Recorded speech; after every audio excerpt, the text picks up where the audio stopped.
Maraming nagsasabi na January ang pinakamagandang mag-umpisang mag-invest sa MP2.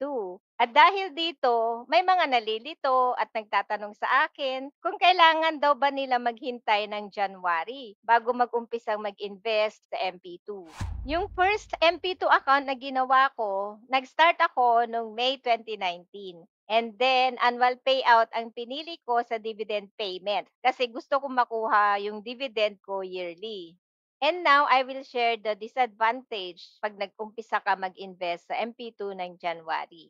For example, nag-start ka sa MP2 noong January 2020 and then naghulog ka ng lump sum na 500,000 pesos. One-time contribution lang, hindi mo na dinagdagan. And halimbawa sa dividend payments, annual payout ang pinili mo, kagaya ko, kasi gusto mong makuha ang dividend mo yearly. Kung January 2020 ka nag-start, hindi mo agad mawi-withdraw ang annual dividend mo pagdating ng January 2021. Sa MP2, ang dividend rate for the current year ay dinideclare ng pag-ibig the following year, around March to April. And then nakikredit ang dividend sa MP2 account bandang March hanggang May, sometimes until June pa. Kaya yung annual dividend mo for 2020, maki-claim mo lang after 3 to 4 months. So, bandang April hanggang May. So, sayang naman ang waiting time bago mo makuha ang annual dividend mo. Sa halip na magamit mo na ang pera mo sa ibang bagay, maghihintay ka pa.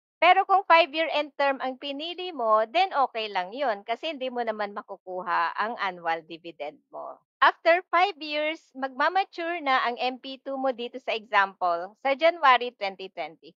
Pero sa January 2025, wala pang dividend for the year 2024. Ngayon, kung gusto mong hintayin ang dividend for the year 2024, bandang April or May 2025 ka na makakapag-submit ng claim. And then give another 3 weeks sa processing naman ng MP2 claim application mo. So waiting time is around 3 to 4 months din. Ang pagkakaalam ko, pwede mo naman ma-withdraw ang MP2 mo pagdating sa January 2025. Hindi mo na nga lang hihintayin na ma-declare ang dividend for 2024. Kaya lang may nabasa ako sa comment section ng isang MP2 video ko na hindi raw niya agad na-withdraw ang MP2 savings niya kasi wala pa raw yung dividend for the previous year. Ang nangyari, pinaghintay daw siya hanggang ma-declare ang dividend. Ito ang nabasa ko sa MP2 Frequently Asked Questions. What dividend rate will my MP2 savings have for its fifth and final year when it matures before the dividend rate for that year is determined?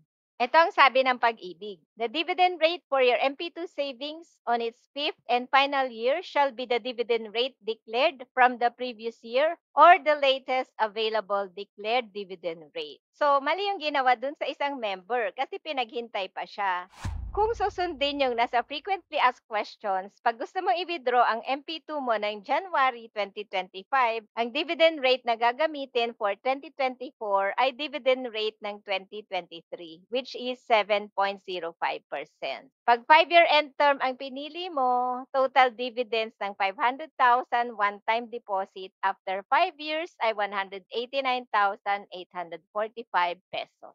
Nung nag-mature yung MP2 ko noong May, nakapag-submit agad ako ng claim kasi March sila nag-declare ng dividend for 2023 at na-credit sa account ko ang dividend ko bandang May.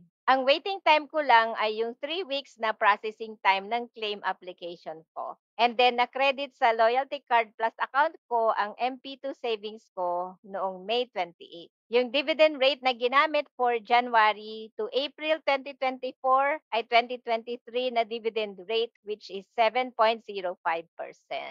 So, when is the best time to start investing in MP2?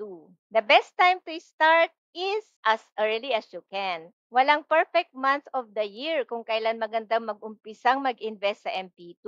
Huwag mo nang hintayin ang January. Just start as early as you can and watch your money grow over time.